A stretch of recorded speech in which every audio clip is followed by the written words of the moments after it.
All right, welcome in everyone. It's the day of conversation. We've been waiting for this day.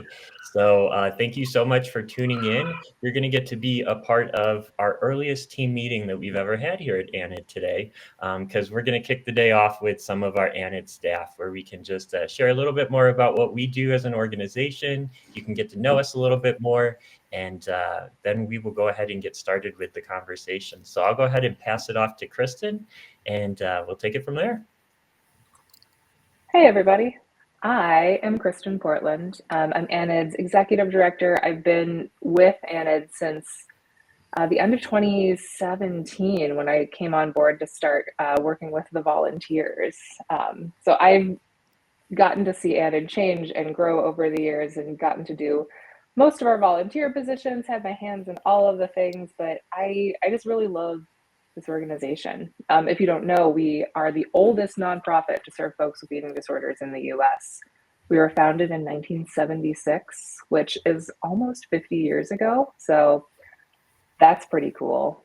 And we've gone through a lot of iterations over the years. We were started by a nurse in Highland Park, Illinois, who wanted to find some help for her daughter. And there wasn't any because peer support was super, super radical at the time. Even if you were getting treatment, patients weren't allowed to talk to each other if they both had eating disorders, because the idea was, they would make each other sicker. And these days we know that peer support is very important. So to talk a little bit more about that and let her introduce herself, I'll pass it over to Jen now. Hi, I'm Jen. I'm ANAD's programs director. I've been with ANAD going on 3 years now, hard to believe. And I oversee all of our peer support programming. So that involves our helpline, our mentorship program, and our support groups. And I love working for ANAD. I love peer support. That's how I got my start in the social work field. But at the time, there wasn't a lot of peer support around eating disorders specifically.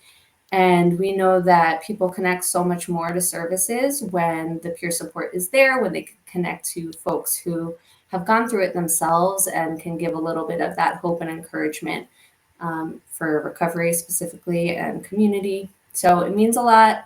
Our mission is really near and dear to my heart, as are our services, and I'll pass to our program coordinators to talk a little bit more about that. Athena, do you want to talk about support groups?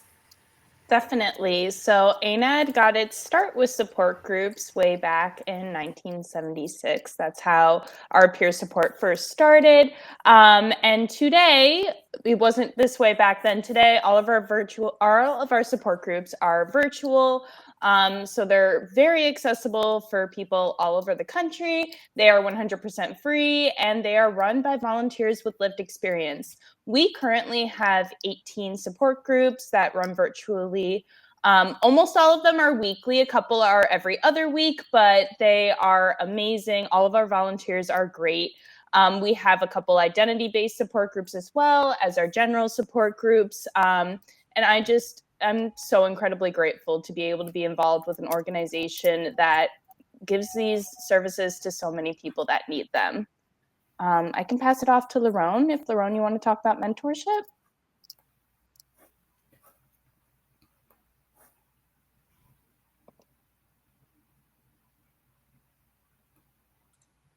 I think Lerone was having a little audio issue, but if you're I can also pass it off to Leela. Hi, I'm Leela, and it's Helpline and Referrals Program Coordinator. So I help run our helpline and referral services. Our helpline is free, runs from Monday to Friday, 9 to 9 Central, and it's also run by volunteers who have lived experience. So we connect callers with information, general information, resources, and also referrals, which we carry out through the helpline as well. So our helpline volunteers work with our referrals team to connect callers with resources for therapists, dietitians, treatment centers that all specialize in eating disorders throughout the US. Not sure if Lerone is all set yet, but whenever she is, I can pass it off to her as well. We'll keep an eye out for Lerone and let her sort her tech issues out. But for me, I think our helpline is one of the things that has just changed so much over the years. So I think I may have told all of you this, but when I started, our helpline was literally my desk phone. So like it would ring and I would have to like stop what I was doing, answer, do the support, and then I did the research to send out referrals too. And like obviously the volume is nothing like what it is now. But we've just come such a long way with that specifically. And I think because it is something that I used to like solely handle, and now, Leela, how many volunteers do we have that answer the helpline? Right now, around 40. Right, like 40 people to keep up with this volume. It's pretty incredible. And I just remember being so scared the first time I picked up the phone. Like I did the training, I knew what I was expecting, but I was still just so nervous about it. And that's something that I think we all tell volunteers when they're training now too, right? Is like you're going to do the training and you're going to be nervous, but also it's going to be okay. So, yeah. Laron, can you hear us? Are you ready to tell us a little bit about mentorship? I can hear you for now. Yay! Yeah, sorry about that.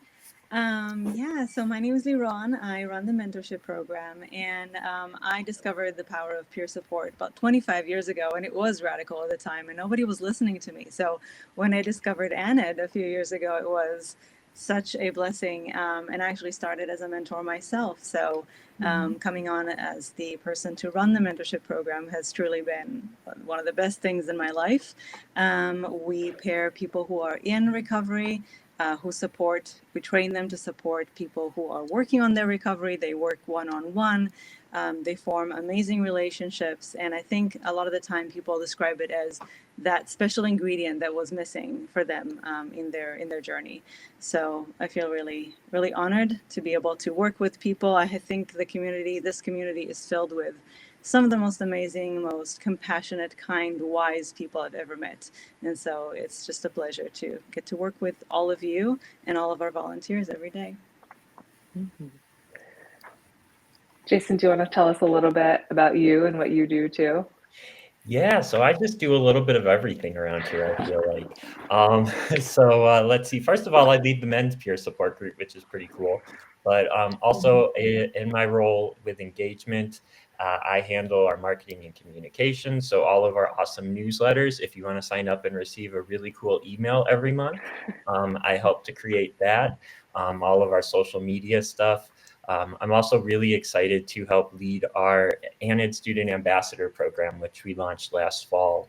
And it's empowering student ambassadors across the country to raise awareness at their high school or at their college campus. I work with Athena in getting some support groups set up at the college level. And it's really cool to be able to see some of the ideas that the next generation is coming up with and just how they're having the conversations that I wish we would have had when I was in high school or college. Let's see, what else do? I work a lot with partners and I collaborate a lot. I love working with other organizations, hence why we've got this really cool day of conversation today where we're partnering with over 20 nonprofits and mental health organizations, because at the end of the day, we all just want to help people. And I think we can really do that when we all come together and work together. And, that ties directly into the theme of Eating Disorder Awareness Week this year with unifying through connection and community. So yeah, it's an awesome role. I can't believe I've been here 2 years already. It's a real honor to be a part of this organization. And I'm looking forward to some really awesome conversations today and also continuing throughout the year. I want to give a shout out to everybody who's registered for the event. We had over 200 questions submitted through the registration form.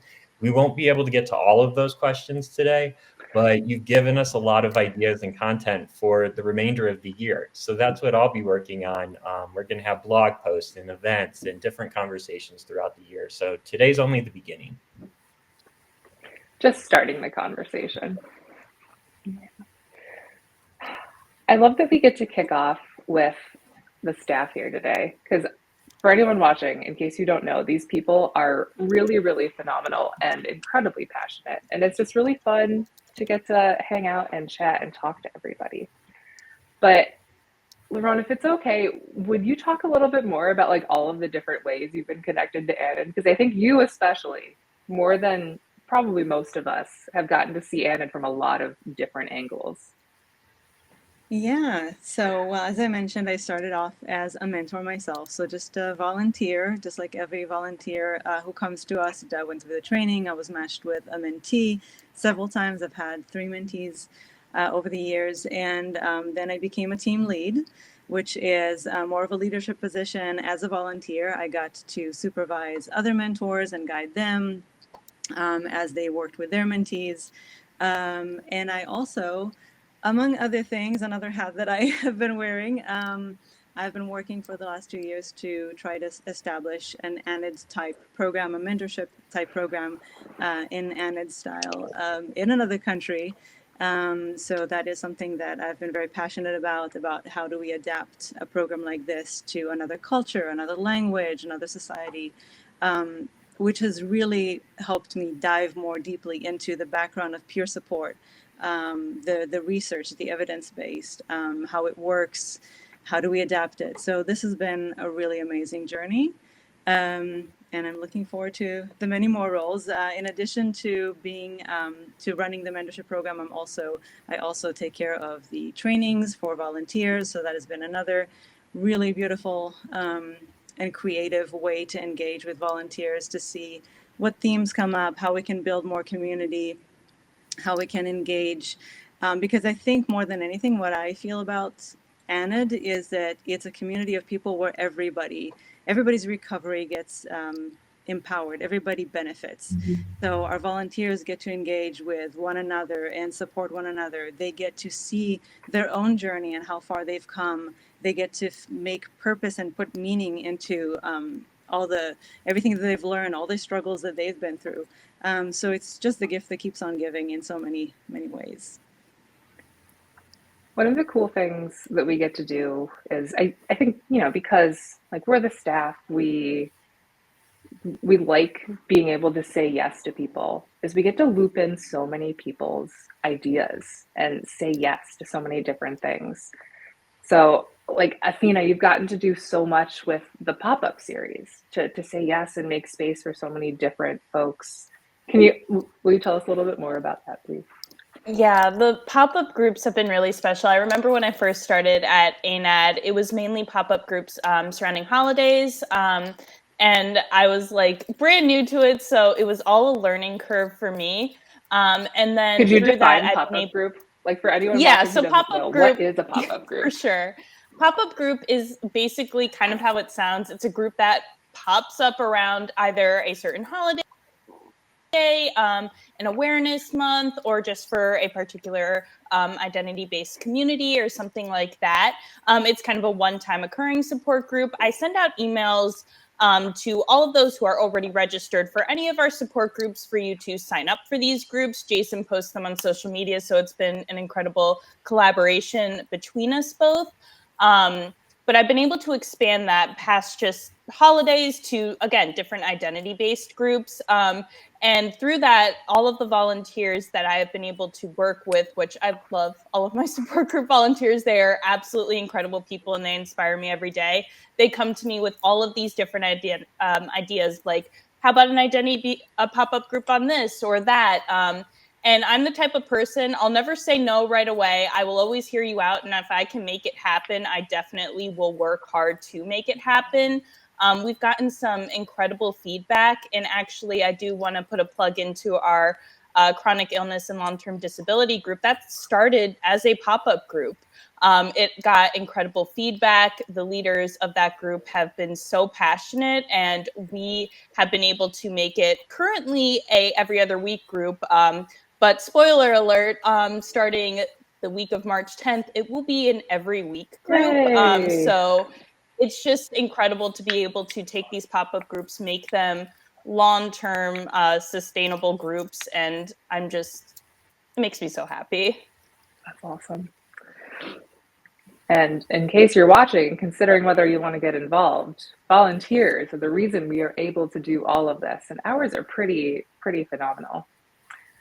Lila, you've been putting a bunch of work into getting trainings together and like onboarding, recruiting. Do you want to tell us a little bit about the training process and what goes into becoming an ANAD volunteer?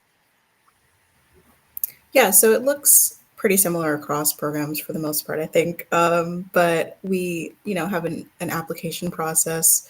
We have people submit applications, and then we meet with them briefly just to like get an idea of their lived experience if they have, and also just to get an idea of why they want to volunteer and what experience they might be bringing to the role that they're applying for. And then we have training courses that are specific based on program.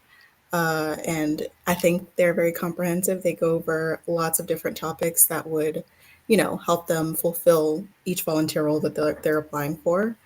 And then we also have like a live training portion that we all do. And I know that differs based on program, but for the most part, we like go over important policies. We go over some scenarios, which is very important for Helpline, just so they get a little experience with what it's like to speak to somebody that has lived experience or that might be a loved one. But yeah, so we have the training course, live training portion, and then you're officially trained as a volunteer. It's all pretty straightforward. And no, like, we don't mandate that people have experience coming in. Like, we train people. We want people to bring their own.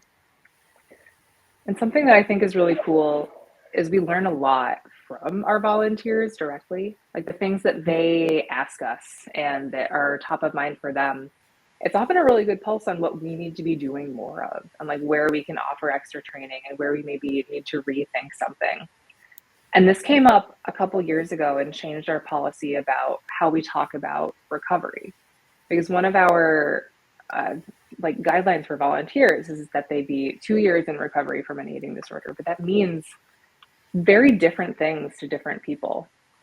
So and anyone, feel free to jump in here. You're the ones who do the interviews, but that's kind of changed the way we do that and have those conversations, right? Yeah, I can definitely jump in and say I just kind of read the recovery, our personal kind of recovery definition that ANAD has come up with. And then I asked the volunteers, I learned this from Lerone actually, because I was shadowing her when I first started. I was like, I kind of just asked them like, how do you feel about this? And like, what is your personal experience with recovery and kind of your own personal, definition for yourself? And through that, like, people are very honest with me. They say like, this resonates with me, this doesn't resonate with me, but I learn all these kind of different approaches to recovery, and I'm never going to say like that approach isn't right. We accept all different approaches. That's a guideline for our support groups, which I think is great. And ultimately, it empowers people too to know their own recovery and know where they are with things, and it reinforces our philosophy that it's not black and white, that there's a lot of gray, and we try to give a clear picture of what recovery feels like rather than check this box.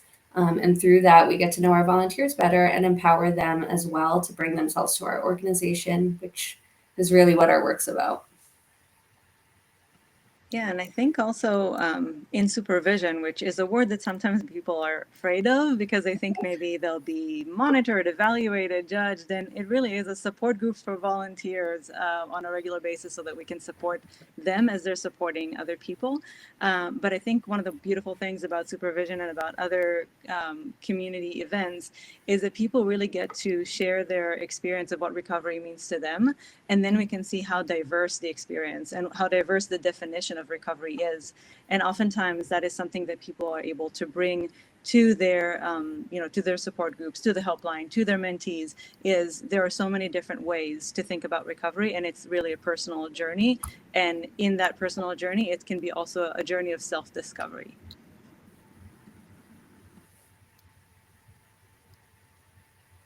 Absolutely. And it, for sure. I always hear, I was just going to say it highlights the importance of lived experience as well.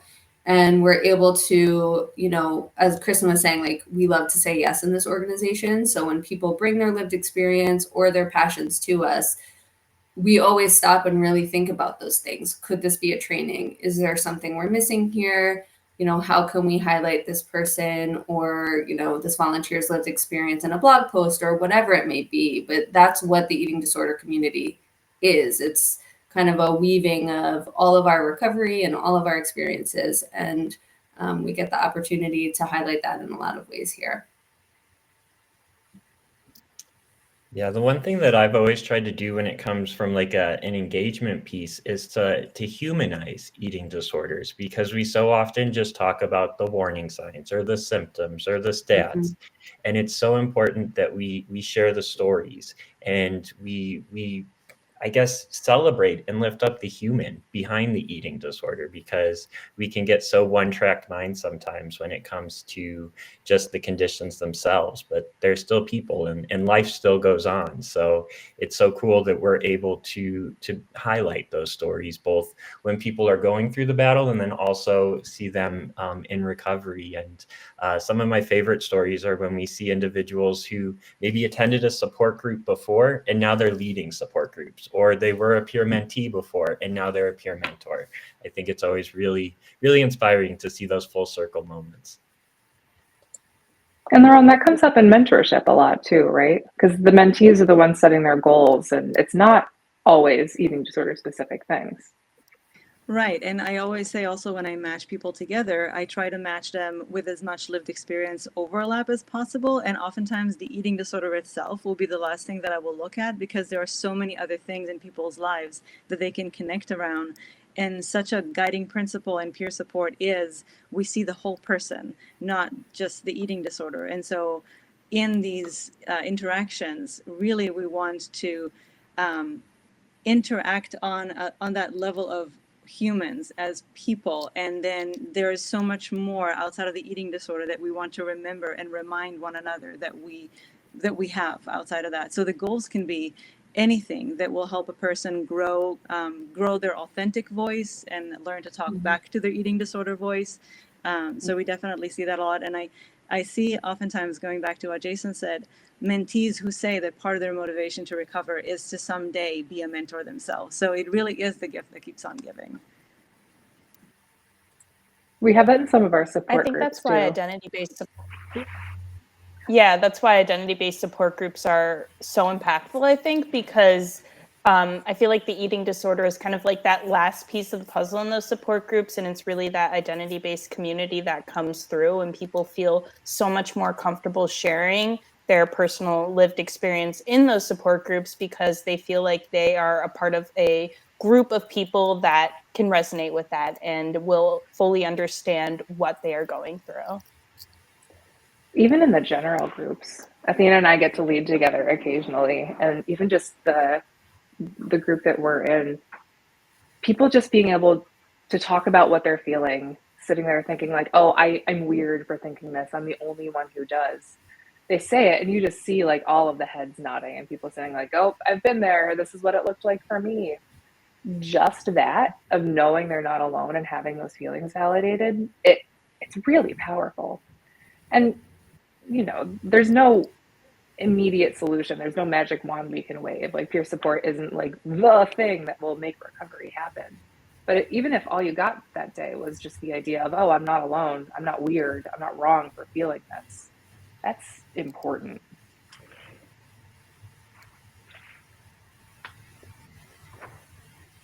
Yeah, Yeah, and in our support groups, you don't even have a requirement to speak. You can just answer the discussion or the check-in question via the chat and sit back and listen. and that's still community. Like eating disorders want to keep people isolated. So just connecting in that way, even if that's all it is for that day, is a step in the right direction and is meaningful.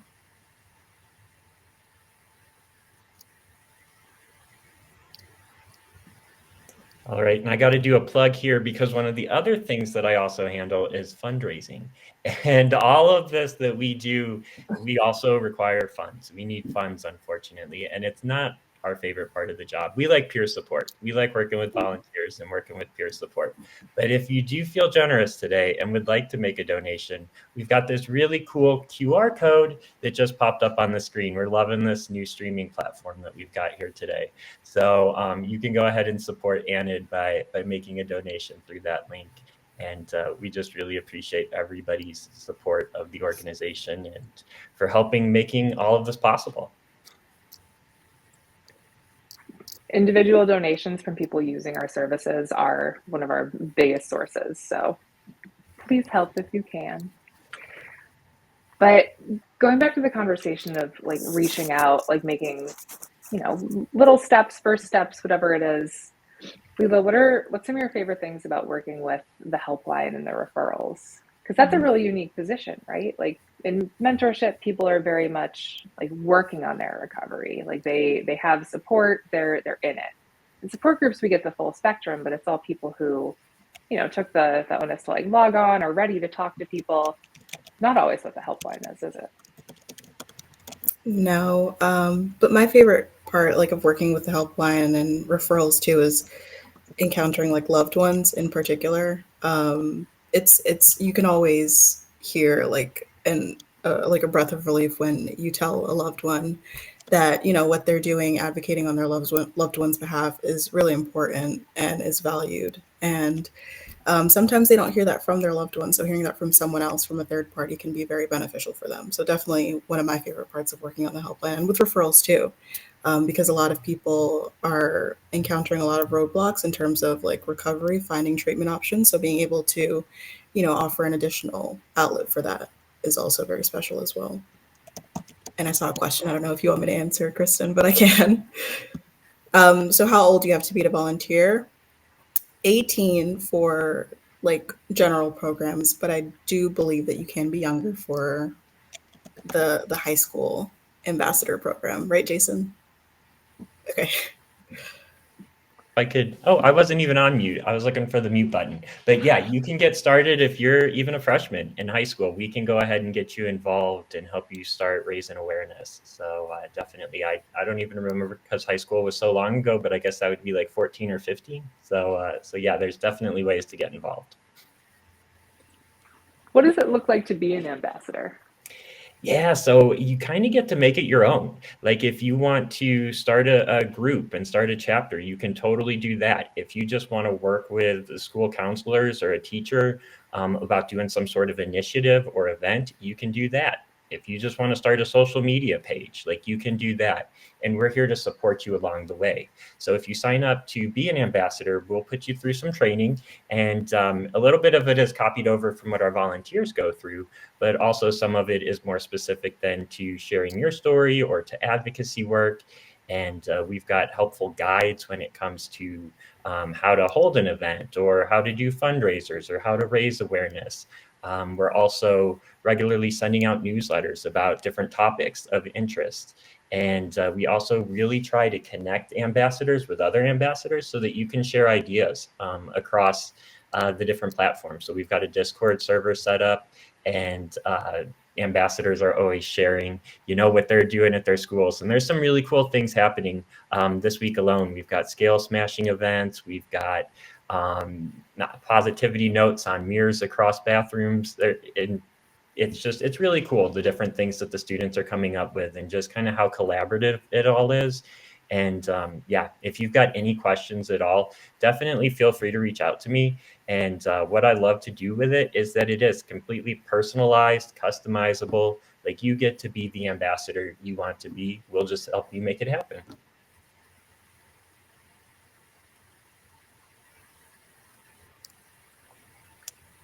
Jen, for the folks who are more interested in support groups, mentorship, the helpline, will you talk a little bit about our cycles and how they can keep an eye out to get involved once we're ready again?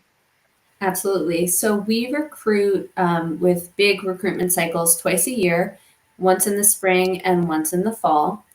And so we are just about to kick off what we call a cohort next month, which means that our applications to apply to become a volunteer in our general programming will open again over the summer for our fall cohort that's going to start up. So if you're interested now and you know that you'd like to get involved with mentorship, support groups, or helpline, the best thing to do is to go to our website. We have an interest form that lives there anytime our applications aren't open, and you just put in the details, your email address, and it'll ask a few other questions.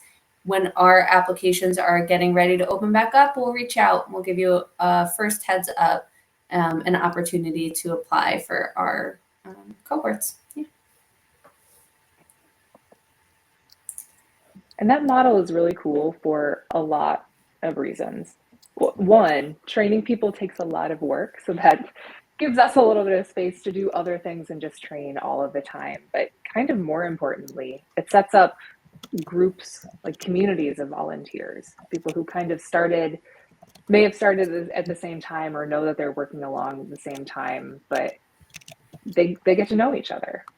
Once they're trained, our volunteers don't just like go off and volunteer and never hear from us again, but we have ongoing connection and supervision, and we talk about what's going well and what could use some work, and we do some skill building like trainings throughout the process too. So Lerone has been a team lead and now takes point in some of our trainings. What are some of the things you train our volunteers on? Well, besides the core training that everybody goes through as they're training for their roles, every cohort I try to see what themes come up. So, what are things that people bring up, that our volunteers bring up during their supervision, that that they're trying to figure out, and we're trying to build trainings around those themes that come up. So, I send out surveys, I ask our team leads, and we just try to keep our finger on the pulse and see what people want and need. That's basically what we always do here at ANAD. We just try to listen to what people need and what they're asking for and respond to that. So that's what we're doing. But speaking of kind of the cohort, I'm just doing right now, I just scheduled a mixer for the new mentors and the continuing mentors. So to have kind of a way for the new mentors to ask the continuing mentors for their experience and kind of how to prepare for their new role. So we have a lot of that as well, not just cohorts that kind of new people coming on, getting to know one another in training, but also then really being able to learn from and get guidance from continuing volunteers. So that is, again, just the aspect of community for ANAD is such a huge part of what everybody gets here. Again, staff as well. Yeah, we do a similar setup in support groups where when we are scheduling people for support groups, we try to do a mix of continuing volunteers and new volunteers so that it'll give the new folks, ongoing support and training from volunteers who have been through it before and who can give their expertise and guidance. Everyone, thank you so much for hopping on. I hope everyone watching was really excited to get to meet some of the incredible faces behind making ANAD happen. But at this point, we are ready to pivot into one of our first conversations of the day. Jason, do you want to tell us a little bit about it? Yeah, I'm really excited to share this one. So a couple of weeks ago, I had the opportunity to connect with Dr. Ariel Basia, who's involved with Harvard in their Striped program. And it's just a really good insight into some of the research that's being done right now when it comes to eating disorders, and also some of the different areas where they're noticing prevention opportunities. So without further ado, I'm going to go ahead and get the video turned on here. This is the first time we're doing it through this platform, so there might be a little hiccup or two, but we're going to get it live here in a second. And yeah, definitely feel free to pop any chats or any comments or anything in the chat, and I'll be there to answer any questions along the way. Thanks for starting the day off amazingly, everybody.